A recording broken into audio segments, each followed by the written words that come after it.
chapter 2, were the kids excited about their new home? No. Not even a little. Callie, headphones off, baby. Not even a little bit, right? No. One of the questions on your packet yesterday was, why were they asking those questions about him? What do you think, Sasha? Oh, wait, to Mr. Poe? Yeah, why were they asking the questions about Count Olaf? Because the parents never mentioned him.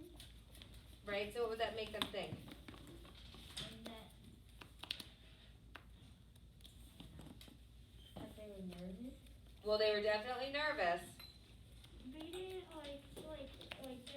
their parents didn't invite them over again since he was in the city, so they thought that Mr. Poe just paid the guy to just take the kids. Yeah, so they're hands down, he's right about there. He's thinking, they're wondering where this person came from. Imagine if your parents, Vanessa, I see. Imagine if you're sitting down at Thanksgiving and somebody just walks in to your dining room and they're like, we're family. And everybody kind of looks at each other like, well, I've never heard of you. Have you ever seen this person? Are you sure you're family? No. I feel like that may have been what the Baudelaire children were trying to figure out. Who is this guy? We've never heard of him. We've never met him. And remember earlier, this is one of those books you have to remember what you read. Were the Baudelaire children sent to bed when adults came to visit? No. No, so would they have probably known most of the adults who came into their home? Yeah. Yeah, and they sound like they're intelligent kids. They probably would have remembered. Callie? I don't think they trust him. I don't think they trust him. I think you're probably right there. I think that, I don't know, the man that the kids went to, I think that he's just trying to get the fortune that the mother lost. Count Olaf is just trying to get their fortune. What makes you think that? Oh. His house, and His house, and what did he say about his house? there's a bunch of eyes and it's all dirty everywhere, so he might use it. He wanted to use the money to fix it. Yep, hands down. Let's read chapter 3. I don't know if you've ever noticed this, but first impressions are often entirely wrong. You can look at a painting for the first time, for example, and not like it at all. But after looking at it a little longer, you might find it very pleasing. The first time you try Gorgonzola cheese, you may find it too strong. But when you are older, you may want to eat nothing but Gorgonzola cheese. Eyes are on the book as we read. Klaus, when Sunny was born, did not like her at all. But by the time she was 6 weeks old, the two of them were thick as thieves. Your initial opinion on just about anything may change over time. Thick as thieves is an idiom. It means very close. Wait, are we gonna learn idiom? Yeah.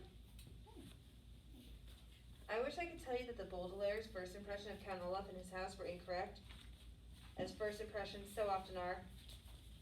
But these impressions, that Count Olaf was a horrible person, and his house were a depressing pigsty, were absolutely correct. During the first few days after the orphan's arrival at Count Olaf's, Violet, Klaus, and Sunny attempted to make themselves feel at home, but it was really no use. Even though Count Olaf's house was quite large, the three children were placed together in one filthy bedroom, and that only had one small bed in it. Violet and Klaus took turns sleeping in it, so that every other night one of them was in a bed and the other was sleeping on the hard wooden floor. And the bed's mattress was so lumpy, it was difficult to say who was more uncomfortable. To make a bed for Sunny, Violet removed the dusty curtains from the curtain rod that hung over the bedroom's one window and bunched them together to form a sort of cushion, just big enough for her sister.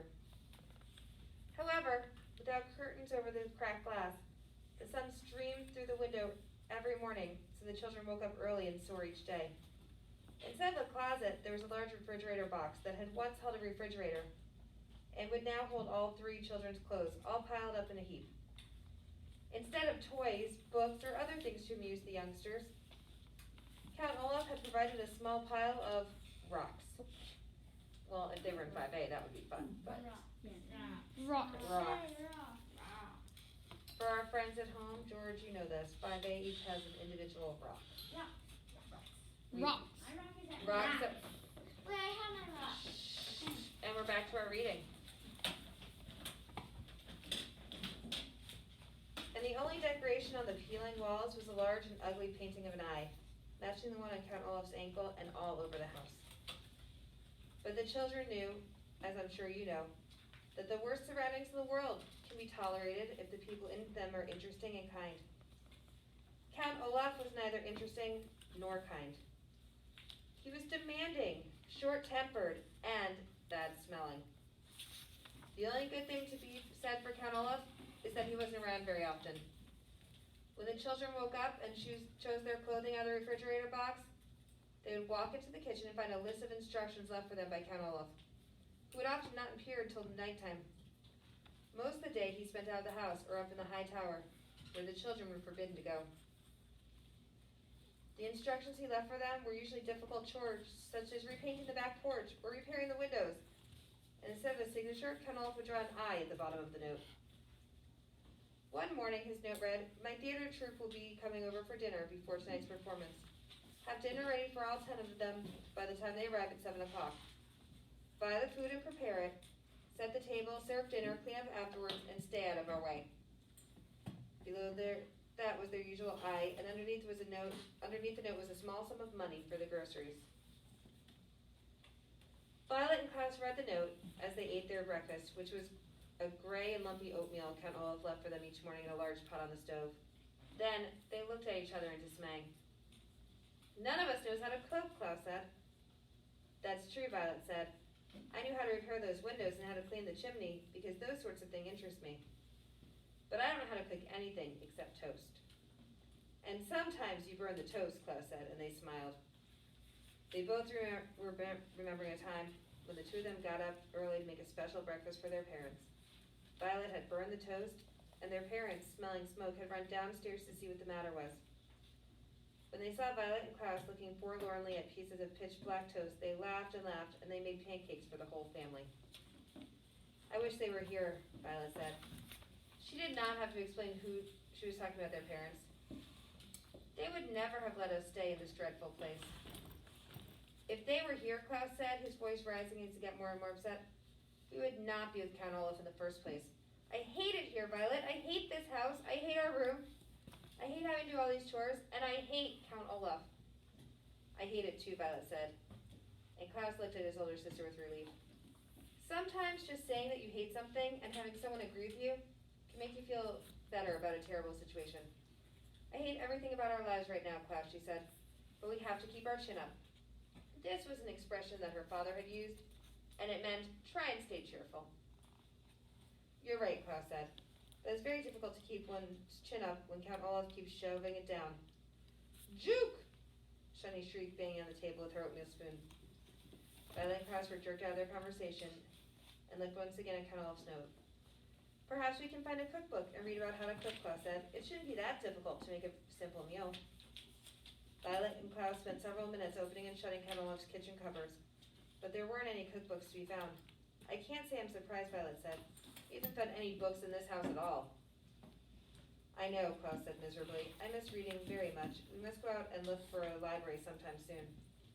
"But not today," Violet said. "Today we have to cook for 10 people. At that moment there was a knock on the front door. Violet and Klaus looked at each other nervously. Who in the world would want to visit Count Olaf? Violet wondered out loud. "Maybe somebody wants to visit us," Klaus said without much hope.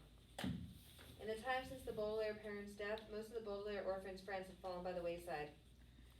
An expression here which means they stopped calling, writing, and stopping by to see any of the Baudelaires, making them very lonely. You and I, of course, would never do this to any of our grieving acquaintances, but it is a sad truth in life that when someone has lost a loved one, friends sometimes avoid the person, just when the presence of friends is needed the most. Violet, Klaus, and Sunny walked slowly to the front door and peered through the peephole, which was in the shape of an eye. They were delighted to see Justice Strauss peering back at them and opened the door. "Justice Strauss!" Violet cried. "How lovely to see you!" She was about to add, "Do come in!" But then she realized that Justice Strauss would probably not want to venture into the dim and dirty room. "Please forgive me for not stopping by sooner," Justice Strauss said as the Baudelaire stood awkwardly in the doorway. "I wanted to see how you children were settling in, but I had a very difficult case in the High Court, and it's taking up much of my time." "What sort of case is it?" Klaus asked. Having been deprived of reading, he was hungry for new information. Can't really discuss it, Justice Strauss said, because it's official business. But I can tell you it concerns a poisonous plant and the illegal use of someone's credit card. Yika! Sunny shrieked, which appeared to mean, how interesting. Although, of course, there's no way that Sunny could understand what was being said. Justice Strauss looked down at Sunny and laughed. Yika indeed, she said, and reached down to pat the child on the head. Sunny took Justice Strauss's hand and bit it gently. That means she likes you, Violet explained. She bites very, very hard if she doesn't like you, or if she doesn't want you to give her a bath. I see, Justice Strauss said. Now then, how are you children getting on? Is there anything you desire? The children looked at one another, thinking of all the things they desired. Another bed, for example. A proper crib for Sunny. Curtains for the window in the room. A closet instead of a cardboard box. What they desired most of all, of course, was not to be associated with Count Olaf in any way whatsoever. What they desired most was to be home with their parents again, in their true home. But that, of course, was impossible. Violet, Klaus, and Sunny all looked down at the floor unhappily as they considered the question. Finally, Klaus spoke. Could we borrow a cookbook, he said. Count Olaf has instructed us to make dinner for his theater troupe tonight, and we can't find a cookbook. Goodness, Justice Strauss said. Cooking dinner for an entire theater troupe seems like quite a lot to ask of children. Count Olaf gives us a lot of responsibility, Violet said. What she wanted to say was, Count Olaf is an evil man, but she is well-mannered. Well, why don't you come next door to my house, Justice Strauss said, and find a cookbook that pleases you. The youngsters agreed and followed Justice Strauss out of the door and over to her well-kept house. She led them through an elegant hallway smelling of flowers into an enormous room, and when they saw what was inside, they nearly fainted from delight. Klaus, especially. The room was a library. Not a public library, but a private library, that is. A large collection of books belonging to Justice Strauss. There were shelves and shelves of them on every wall, from the floor to the ceiling, and in separate shelves and shelves of them in the middle of the room. The only place there weren't books was in one corner, where there were some large, comfortable-looking chairs and a wooden table with lamps hanging over them. Perfect for reading. Although it was not as big as their parents' library, it was as cozy, and the Baudelaire children were thrilled. My word, Violet said. This is a wonderful library. Thank you very much, Justice Strauss said. I've been collecting books for years, and I'm very proud of my collection. As long as you keep them in good condition, you are welcome to use any of the books at any time. Now the cookbooks are over here by the eastern wall. Shall we have a look at them? Yes, Violet said. And then if you don't mind, I should love to look at any of your books concerning mechanical engineering. Inventing things is a great interest of mine. And I would like to look at books on wolves, Klaus said. Recently I've been fascinated by the subject of wild animals in North America. Book! Sunny shrieked, which meant, please don't forget to pick out a picture book for me. Justice Strauss smiled. It is a pleasure to see young people interested in books, she said. But first I think we'd better find a good recipe, don't you? The children agreed, and for 30 minutes or so they perused several cookbooks that Justice Strauss recommended. To tell you the truth, the three orphans were so excited to be out of Count Olaf's house and in this pleasant library, they were a little distracted and unable to concentrate on cooking. But finally, Klaus found a dish that sounded delicious and easy to make. Listen to this. Putnese. It's an Italian sauce for pasta. All we need to do is saute olives, capers, anchovies, garlic, chop parsley and tomatoes together in a pot, and prepare spaghetti to go with it. That sounds easy, Violet agreed, and the Baudelaire orphans looked at one another. Perhaps, with the kind Justice Strauss and her library right next door, the children could prepare pleasant lives for themselves, as easily as sauce for Count Olaf. Giada, go ahead and cut.